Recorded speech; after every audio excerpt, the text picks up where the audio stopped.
makabatira kwa muri Zimbabwe icho kwadi muri Zimbabwe regandreve nechiti muri Zimbabwe ndinotenda zvikuru sematima na wose nyika ino munenge muri mukati mekufamba nechimuti munokati mekuchitsudzura asi muri Zimbabwe regandichizo ndinotenda Jesu ndinotenda Mwanakomana wa Mwari tauya tese tiri mukati mekubata hongo mone namona matambudziko vamwe vanosvikaranga zvino kugadziriswa vamwe ndone dziri pano dzoda kuti dzigadziriswe chikwanziro nyaya dzinoitwa nevanhu dzoiswa kuvanhu dzogadziriswa nevanhu dzotongwa nevanhu vanhu vofara ndokusaka vanhu vari pachimuti yakuchivedzera chinzi the whole nation on one station. Muri Zimbabwe bag rangu rakatakura bag rangu rakatakura ndine nyaya mass central kumusha kwemuzukuru ndine 2 ikoko dziri kuti kudini yokutanga mukadzi akafa akasiya mwana muchechi ari kuonekwa achidzoka achigezesa nekupfekedza mwana wake bati akafa Daniel Roshiwiri Binfo wakachiwemba kiminikiasha aigara nani mudzimai uyu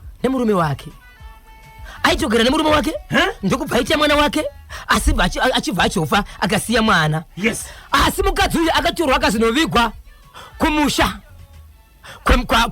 kumba kwevabereki vake so ndopa kuonekwa zvinozvi kumurume cheko cheko ari kusvika achitizo iwe ausi kuchengeta mwana zviredio asi kumbe kwabereka varinonzi anotosvika vanotokuzoona mwana apedza kugeza tozorwa mafuta atopfekedzwa hembe mwana ari kugara kwana gogo ndobva ipapo ndopinda kumbire kwakaonekwa mwana akafa asina dzimwe nhengo kana kuti mamwe mapatsi ari mwana mudiki mushure mekunge aitamba achitamba nevamwe achibva aita pupu kana ndikati pupu ndiri kureva zera remwana mudiki asati akugona kuzvibatsira ega ndopa akanzi oneka uri kutamba chienda kumba unoona mama vakubvise hembe idzi vakuise dzimwe mwana uyu pakaenda ikoko haana kuzowanikwa kusvika nhasi azowanikwa rove rufu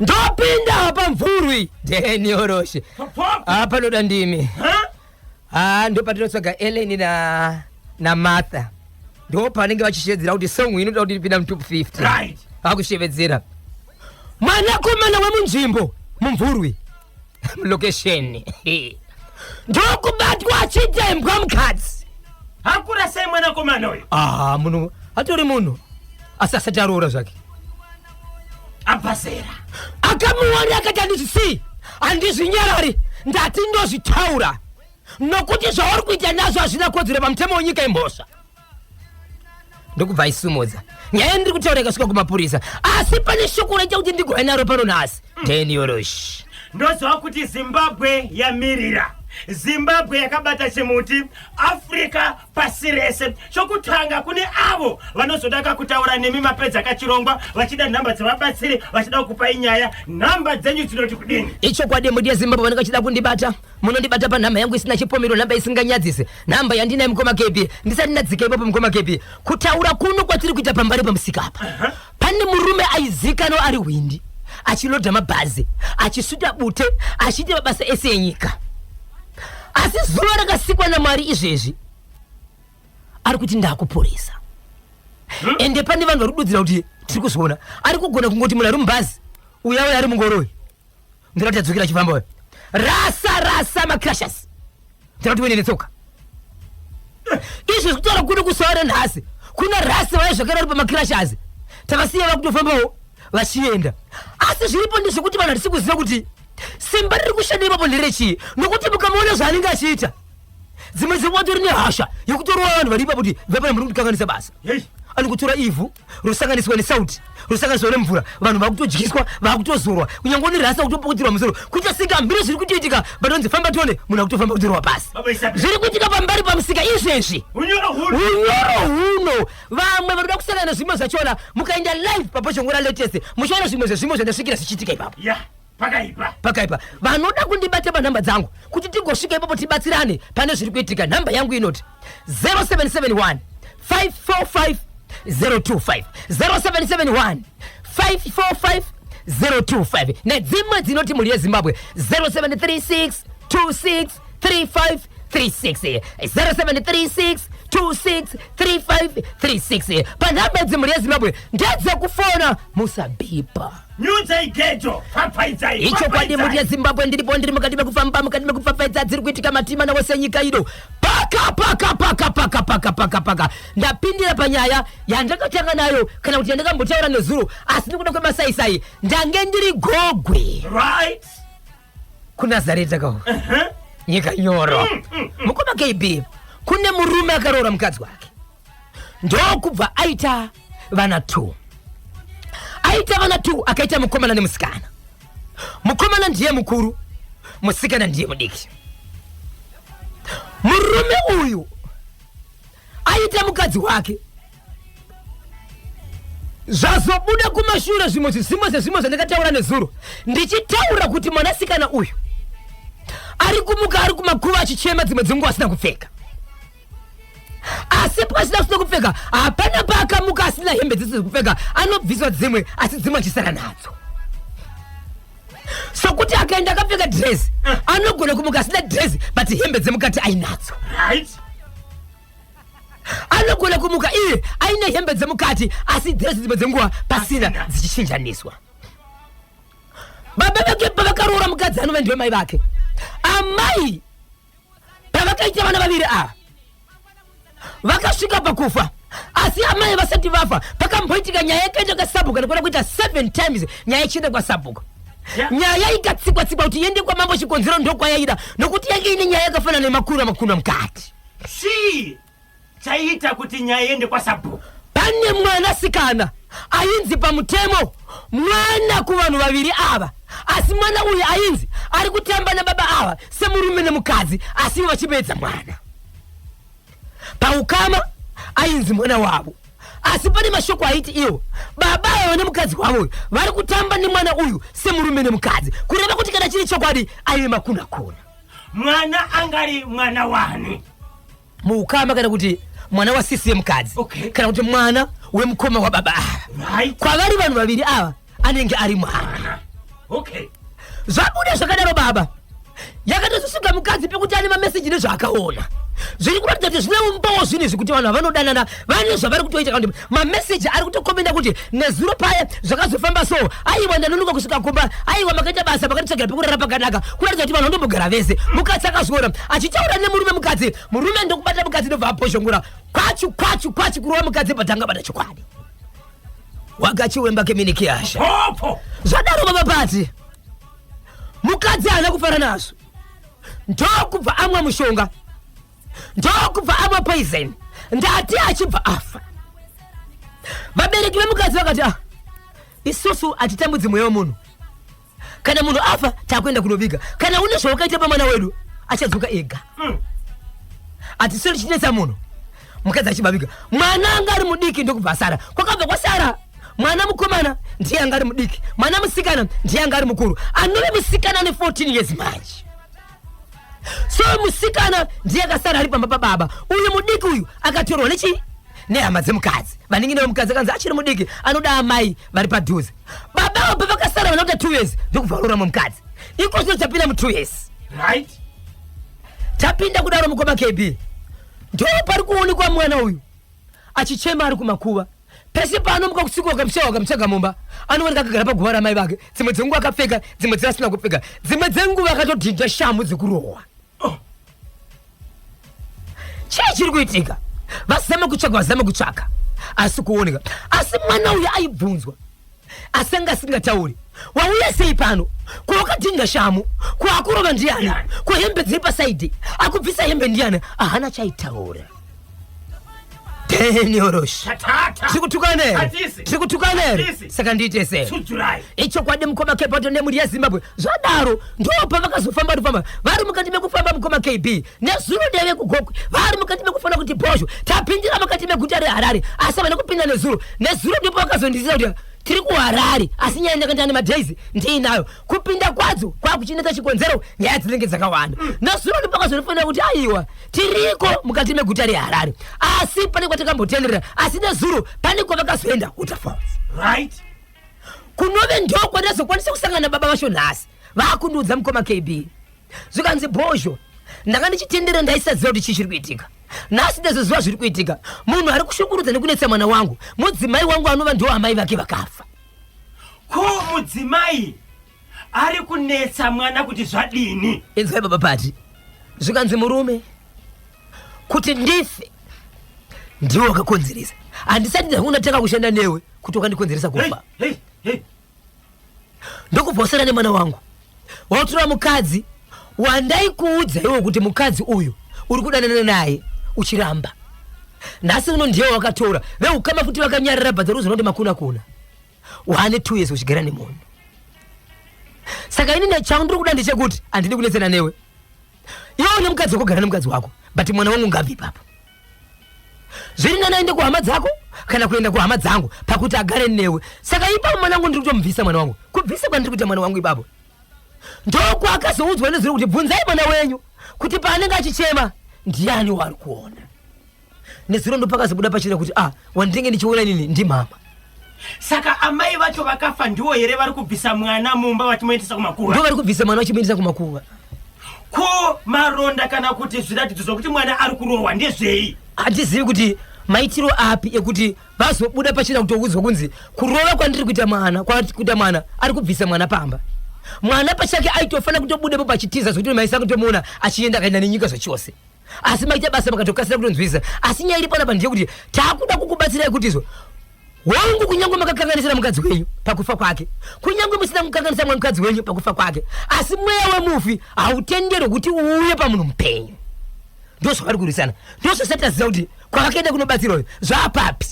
Mabvunza here baba ava. Yes. Vane mudzimai akafa achikomita suicide. Yes. Mushure mekunge pabuda mashoko ekuti vari kudanana nehama yavo. Nehama. Kuti munhu wavakarora akapa kuti mudzimai wavo azviuraye. Vane ukama hupi? Kwanzi pa ukama wedu ndinomuedza mwana. But ndanga ndichitora sekuti ukama hacho unenge uri parefu mbijana. Ina handizivi kuti ukada ukama muri yeZimbabwe kana pambonzi pane ukama unozonzi uri parefu mbijana.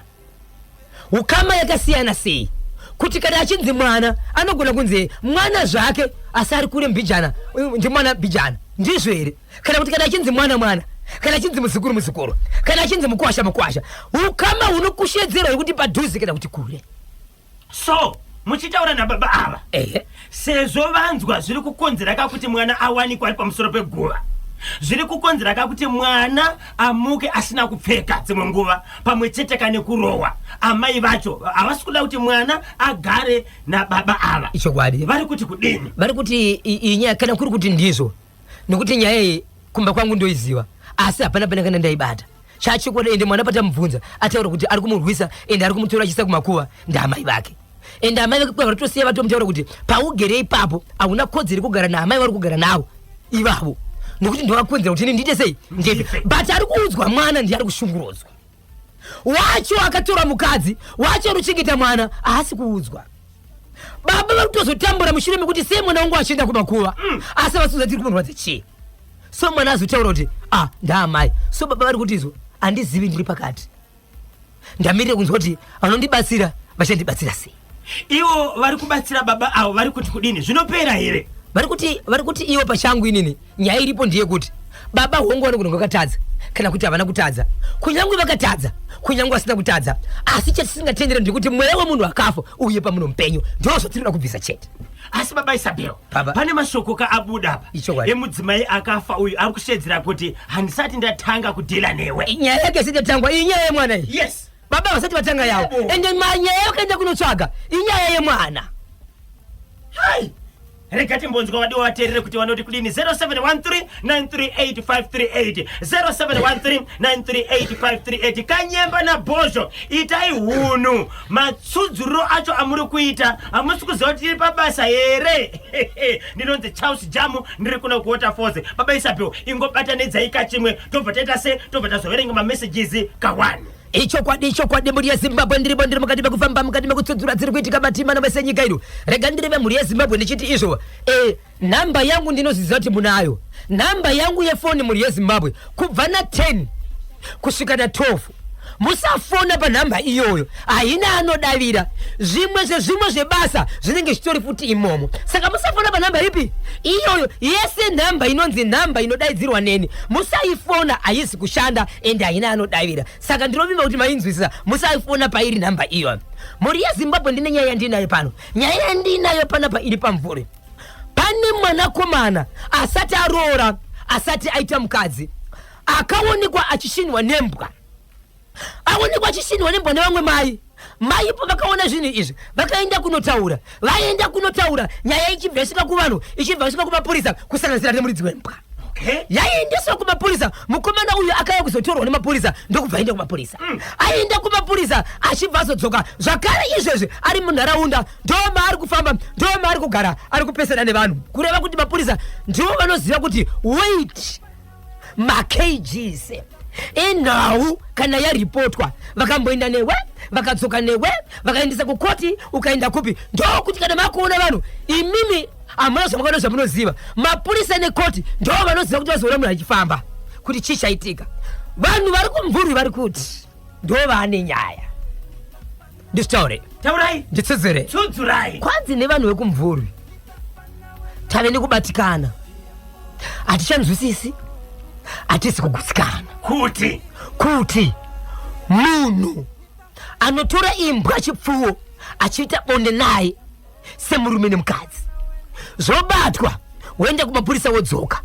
Hatichaziti kana akakwanisa kutora chipfuwo kuchiita mudzimai ari kusangana nevana vedu mulokesheni, ari kusangana nevana vedu muvhileji. Munhu uyu zvinopera mushere hatichamuvimbi. Tinokwanisa kugara here nemunhu akadaro. Kozve 2 days izvi atodzoka asi mhosva iripo ndizvo here? Ndosaka ndichiti rimwe basa harisi redu, rine varidzi ndo vanoziva kuti zvofamba sei. Asi kwesini make ndiye kuti munhu achiri munhu akanaka here munzvimbo mune vamwe kana achikwanisa kubata mhuka kuita mudzimai. Iye hana mukadzi, right? Ko imbwa iyoyo yoregerwa iri chirarama nedzimwe. Ndokwana Dr. Madekenende. Ndiko kwandirika Baba Rasea, Chief Inspector Benete akusiwarere. Ndipo mushure mekunge murume uyu abatwa achishina nembwa, nyaya yakaendeswa kumapurisa. Murume akatombotorwa akazodzoka. So vanhu vekumvurwe ndivo vari kunyunyuta kuti type iyoyi, type yacho zviri safe here kunharaunda kana achibata imbwa kuvana vedu. Tinoziva kuti pane vanoziva kane zvemutemo, makashononguka kuti vhura pfungwa kuonesana nemhuri yeZimbabwe kuti nyaya dzakadai dzinofambiswa sei. 0713-938-538 0713-938-538. Ndiri kudzoka tichiverenga mamessages enyu. Regai katirangarire basa rakabatwa negamba renyika. Handitika ngarege kutenderera sefeni. Icho chinhu chokwadi. Ende chivanhu chedu vanhu ngatichizivei kubva kare. Kana pane zvinoda kuitika pamunhu, chivanhu chedu zvachinoita chinouya nenzira yekurwadzisa. Kune mumwe munhu anotorwara zvekutadza kumuka agorapwa agoita sei, kuzonzi kune vanoziva pane mudzimu unoda kubuda apa, ndo zviri kukonzera, ndo kuuya kwenzira dzedu dzechivanhu. Izvo zviterere muone mwana ari kumuka, ari kumakuva, ari kurohwa, ari kuita sei, asi asiri ando ari sei, anzairizve pane zvakaitwa nababa zvakakonzera kuti mudzimai wake azuraye. Saka iye kana tozviziva sezvo ari kutendererei? Yebo, kwakamuka nhasi akatosiya nyika, achasara chigadzisa ndiyani nyaya? Iye mupari wemhosva aripo, ngaasatenderera.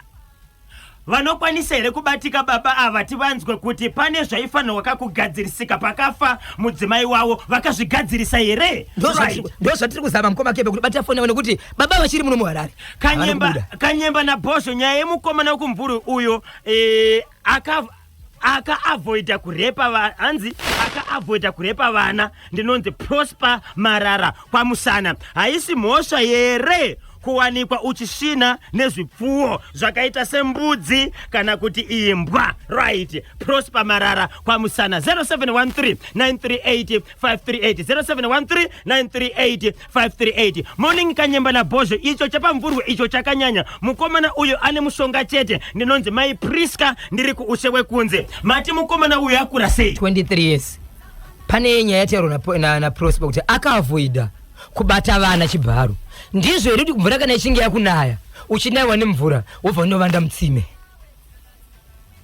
Kuvanda mvura mutsime handifunge kudaro. Unongofa. Handifunge kudaro. Zvese imhosva idzi. Yebo.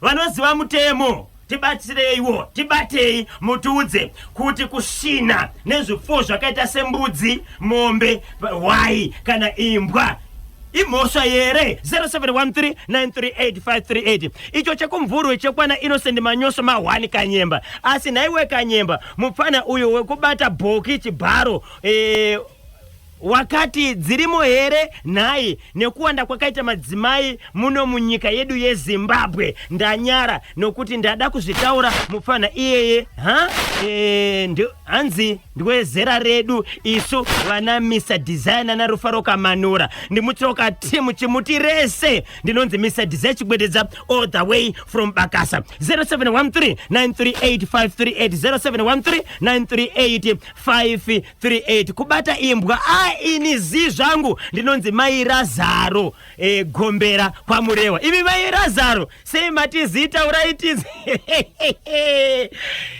inonzi mhosva yacho inonzi mhosva yacho yekuita imbwa mukadzi. Ndo zvatiri kubvunza vanoziva nezvemutemo kuti kumbunyikidza right imbwa, mbudzi, mombe, kusina nezvipfuwo izvozvo haisi mhosva here? Vanoziva mutemo ndo vatiri kubvunza kana iri mhosva inonzi kudini. Kana ikaenda kumatare edzimhosva right mutongo wacho unotarisirwa kutangira papi kusvika papi? Ndo zvatiri kubvunza. 0713938538 0713938538. muridzi wembwa nganoreva pfuma yake kubva kumukomana uyo Papa Isabel. icho tauya uno kutsvaga utsvakirei kuno tapiwa trinos hanzi muridzi wembwa ngangonoreva pfuma yake kubva kumukomana uyo kana kuti kumurume uyo. Ya pakaipa regai tinzwe wona mameseji zvaari kuita. 0713938538 right. Nyika yavabvunza KB right inonzi the giant of Africa. Ndimuri yeZimbabwe ndiri mukati mekuvamba mukati mekupfapfadza dziri kuitika matima anoitsika nyikelo mamukadziresa. Toda kufukunura zvimwe zvinhu tikana vanhu vachizviona. Ndoda kuteka kupa mufananidzo mukoma KB. Pane nyaya iri muBhaibheri yemunhu akanga akagara pamugwagwa akaisa kandiro kemari achikumbira zvipo sachirarama nehurema. Asi Jesu mwanakomana waMwari nevatumwa vake pavakasvika panzvimbo iyi vakati hatisi kukupa chipo chemari kana kukupa zvokuti kwese kurarama, tichakuti nezita raJesu simuka ufambe. Munhu achibva simuka akafamba. Baba Pati, nyaya ndiri kutaura nde kuchando kwakaimbwa na Paul Matavire kwachiundura. Sorry zvako mukomana Mafredo, ndakazama kukufondera ndiri mugweru ndikati darika tichikuona na Clement achiringana manga musingabatike. Ndakaenda mukati menzvimbo kwachiundura mukoma KB. Zvakaitika mukati menzvimbo kwachiundura vagari vekwachiundura ngatifambe iteseka ndafenyiro ndiyenyu. Ndakasvika chimuti ndakachona chichibata mani. Baba Pati, kuna amai mbuya vane 62 years kuberekwa kwachiundura. Mbuya ava vaviri 4 years vakarara vachirwara nechirwere chestroke. Vakastroka. Vachakwanisi kumuka. Vanogara nani? Vanotogara nemuzukuru mwana wemwanasikana wavo ende zvokuwaniswa vari kuzviwana upenyu hwavo chikuti sezviripo asi ivo pachavo havachakwanisi kumuka. Vakatorara vari kurwara asi vane makore anosvika 4 zvokuti munhu wese akangoti tamirira nyasha dzaMwari ngatizive kuti vageza here, vadya here, vapfeka here, tichimirira Mwari nekuti havachamuki. Zvakazoitika ndezvekuti mwanakomana wavo ane mwana wake nokuti akatorana nemusha wake.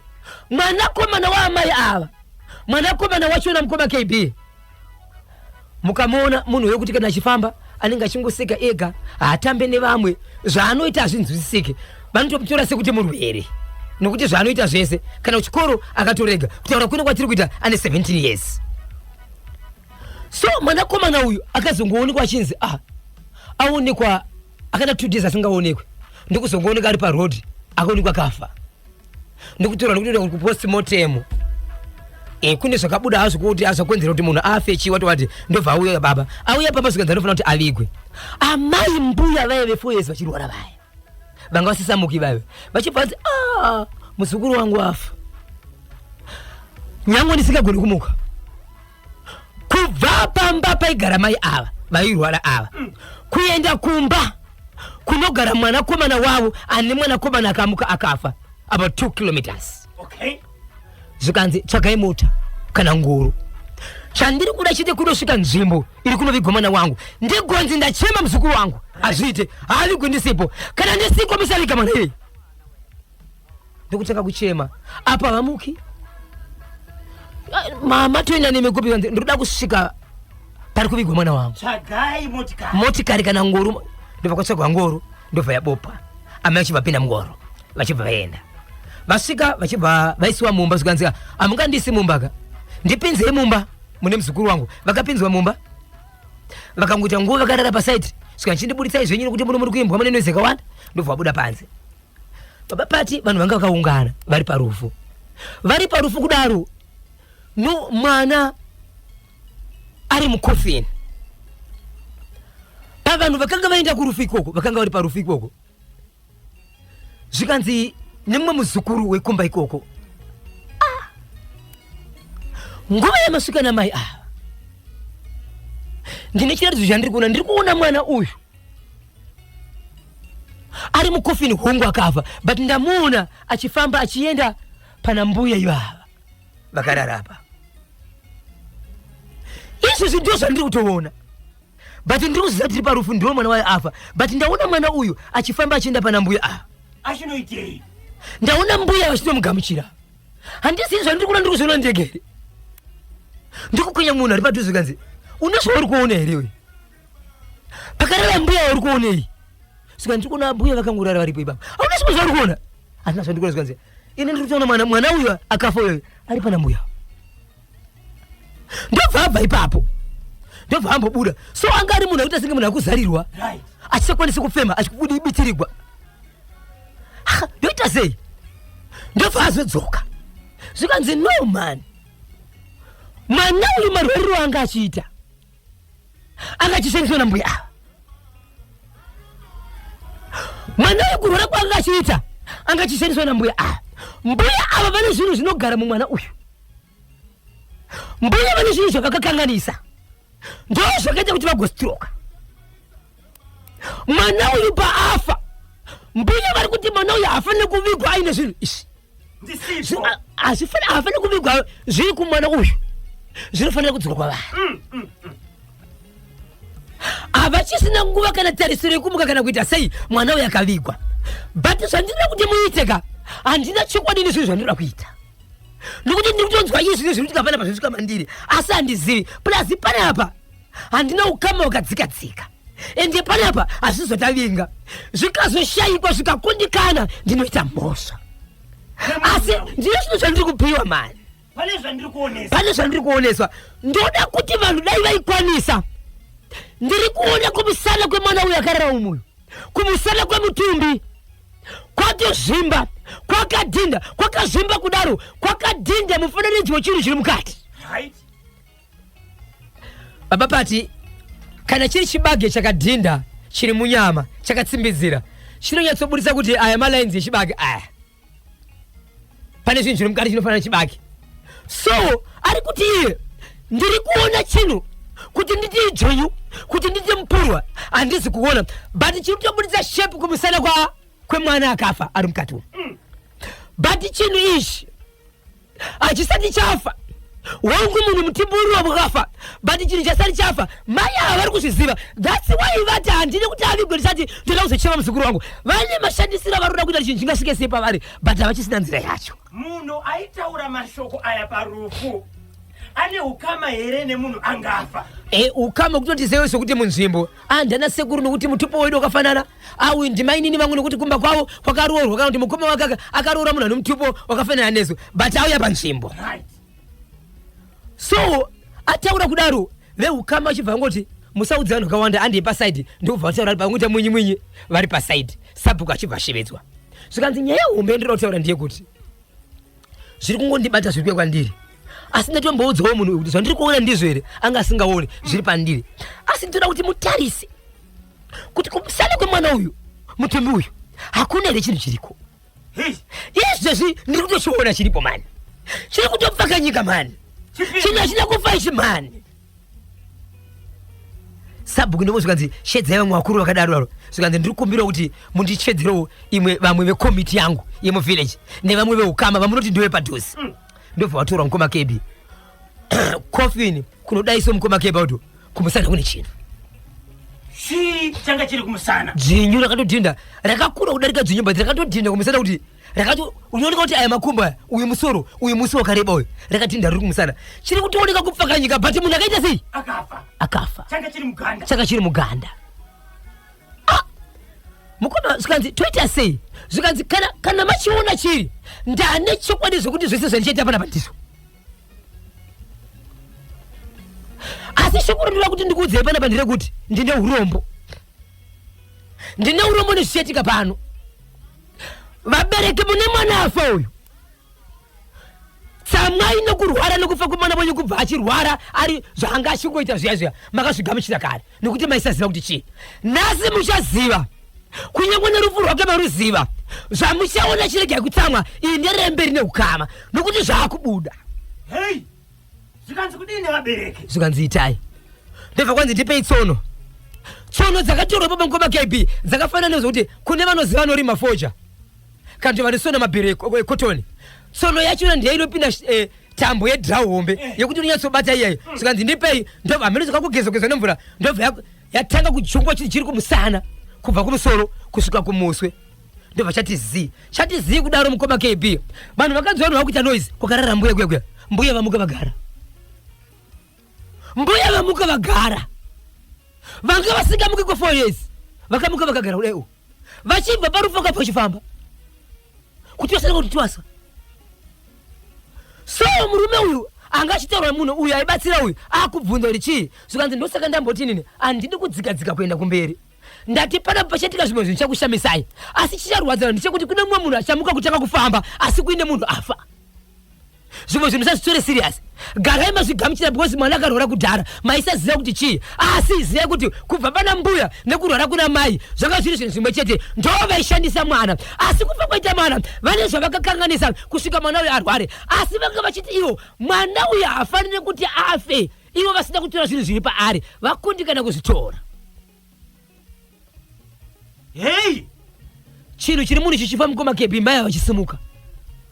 So ndakagara ndakambonzwa Mukoma KB kuti kune mumwe munhu aitofamba akakombama achitoshandisa tsvimbo achinzi ari kurwara kukura. Asi pavakabatwa vakabvisa zvimwe zvinhu ndakaona vanhu vachifamba kudai vanenge vakaremerwa nezvinhu.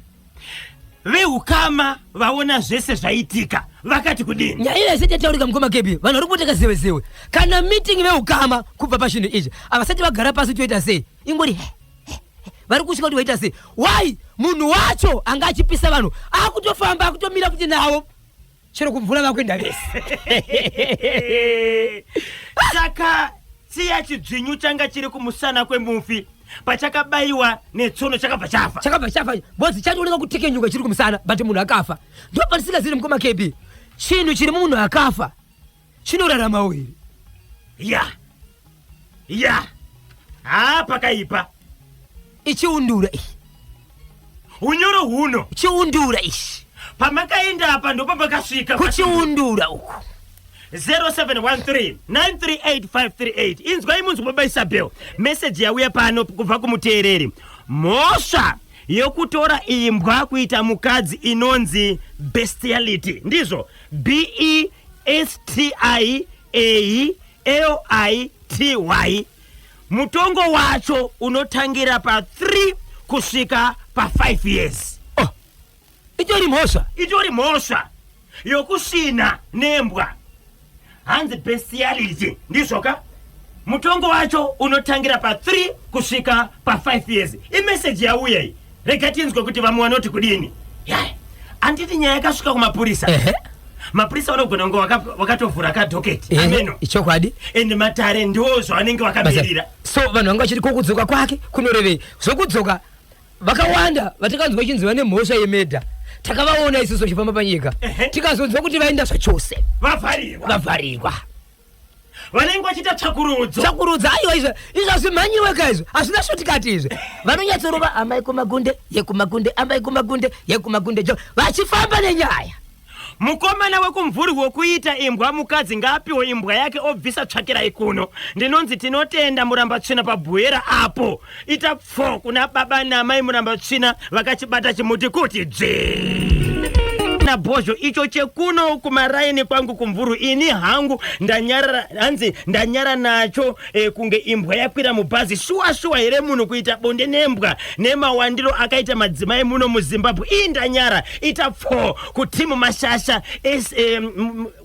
mashasha esando ese pachimuti ndinonzi inosendi manyoso pamvuru wezebra cross pariseko pamvuru wezebra cross yainetsa babesabyo ndosaka ndaiboti sikoderai pane imwe nzvimbo kuitira timbonyatso kunzwa zvakanaka ndokuda kwekuti network yacho yainetsa kunyanya chembizi icho chakakonzeresa munogona kuzoti turudwe right handitika kanyemba ndinofunga imbwa iyo yakanaka kani pakusvika pakuchivira nemunhu imbwa manyama ndinonzi masika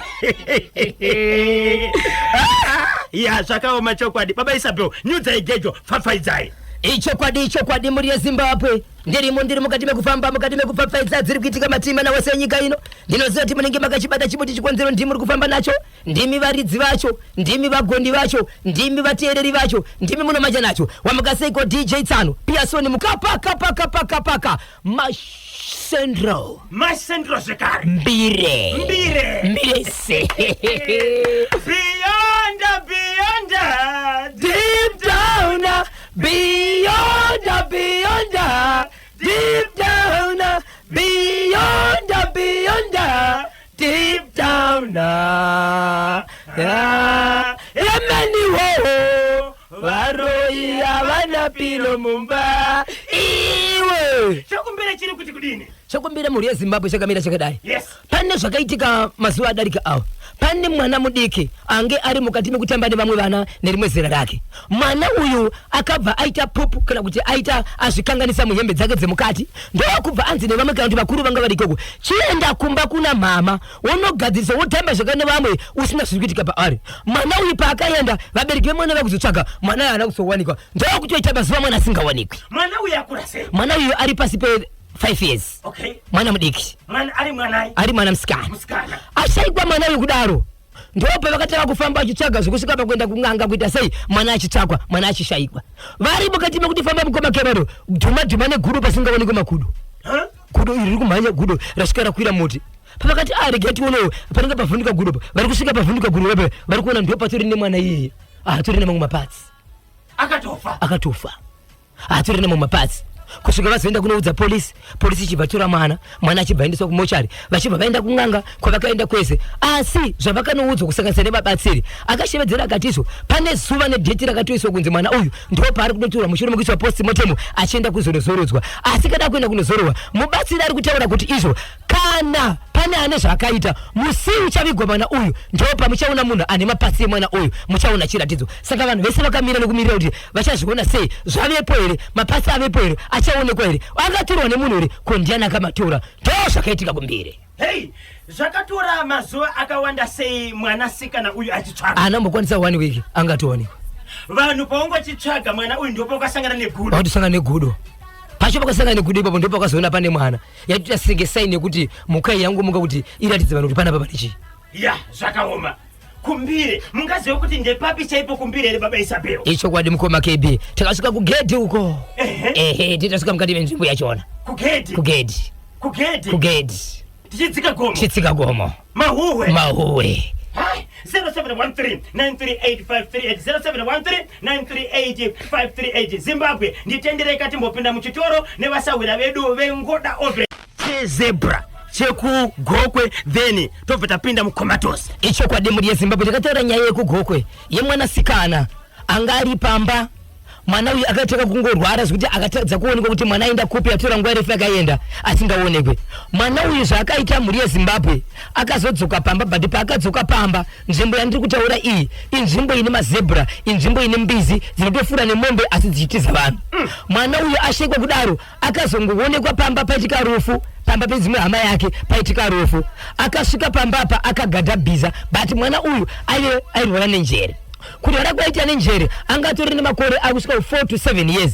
Achinzi dzimwe nguva anonzwika arichinzi aonekwa pamutora pane mbudzi yaGrowth Point, dzimwe dzinguva ari kusanyatika kuti kuata, dzimwe dzinguva ari kukadoma kana pagokwe senda achitevera nzvimbo dzinoungana vanhu asi achirwara nenjere. Nguva yanga apedza 4 years iyi nguva yekutanga asina kusvika pamba, but vanhu vachinzwa kuti aonekwa kakati. Pakazoita rufu rwababa mukuru vake paine mwana sikana aibva kunyika yekuSouth Africa ndokuita accident nemotokari achibva afa. Mwana uyu paakauya achinzi ari kusvitsa pamba kuti avigwe, pakatarwa guva rekudzi guva rake iri ndo richada kuzotirwa vigwa munhu. Vanhu vanochera guva vochengeta guva kusvikira munhu aisiwa muguva. Nguva yake yakamira vanhu vachiti izvo munhu amirira kuti nguva dzikwane agovigwa. Mwana uyu akangoonekwa asvika ipapo akagadha bhiza, asi bhiza rinodarara imbizi ndokupinda muvanhu. Vamwe vakadonhera mumoto, vamwe vakatiza kupinda mudzimba, vamwe vachidonhera pasi kufenda. Iye akatenderera paruvanze, atenderera kudaro akaguma aenda kwaicherwa guva, ndokusvika akagadha bhiza rake, ndokubva ajamba guva akagadha bhiza, ndokujamba zvakare nerivhesi akagadha bhiza. Achipedza kudaro ndokurova date ndokubva aina zvaJoseph. Kutaura kuno kwatita kubva musi wa11 last month asati aonekwa, asati aziva kwaari. Zvazviri kureva hapana ari kuziva. Right, mazebras aya ndiani? Mazebra aya anongofamba kune bani rinongoonekwa mabhezebra anongofamba zvawo. Ndo nzvimbo yacho ndo zvairi. Vanoziva kugokwe pane rimwe gomo riri ikoko rinongofamba mabhiza zvokuti dzimwe dzenguva vanhu kana muri kure mabhiza aya mambiza aya anotosangana nemombe asi ndiye musango ainde mudanga remunhu. Right. Hey, saka izvozvi hasi kuzikana kuti akaenda kupi. Ya pakaipa. Nai muri yeZimbabwe munofunga kuti uyu mwana uyu ari kupi, endi chii chakapaka kuti auye akagadha right mbizi iyi kana kuti zebra? Chii chakaitika akaigona sei? Iye anorwara nebrain, anorwara nepfungwa, awadzana nevamwe vanhu. Ko mbizi akaiona kupi? Sei akagona kuigadha kuti hadoni achimhanya nayo kusvika parufu, kujamba gomba nekumberi, kujamba gomba nekumashure, kubva abuda ipapo uchibva basi. Right. Regai timbopinda mukomatosi timbonzwa kakuti pasa